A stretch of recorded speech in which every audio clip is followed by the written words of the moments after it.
తలలో డాండ్రఫ్ చుండ్రు మీరు శుభ్రంగా లేరని రాదు. ఇది మీ స్కాల్ప్లో ఉన్న సెల్స్, అంటే మీ జుట్టులో ఉన్న సెల్స్ తొందరగా షెడ్ అవుతున్నాయి. షెడ్డింగ్ అనేది అంటే ఊడిపోవడం, రాలిపోవడం అనేది న్యాచురల్ ప్రాసెస్ సెల్స్కి.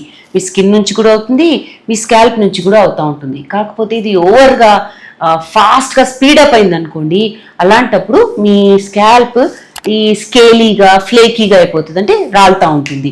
ఇది ఎక్స్ట్రా ఎప్పుడవుతుందంటే ఓవర్ యాక్టింగ్ చేస్తూ ఉంటుంది మన స్కాల్ప్.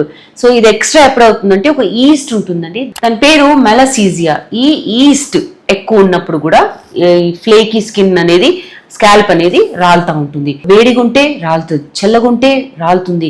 ఎక్సెస్ ఆయిల్ కూడా ఎక్కువ పోసుకుంటే డాండ్రఫ్ రావచ్చు, తక్కువ ఉన్నా రావచ్చు. సో స్ట్రెస్ ఉన్నా రావచ్చు. డాండ్రఫ్ అనేది బేసిక్గా ఏంటంటే సెల్స్ ఎక్స్ట్రా యాక్షన్లోకి వచ్చి ఎక్స్ట్రా ఓవర్ యాక్టివ్గా అయి రాలుతున్నప్పుడు డాండ్రఫ్ వస్తుంది.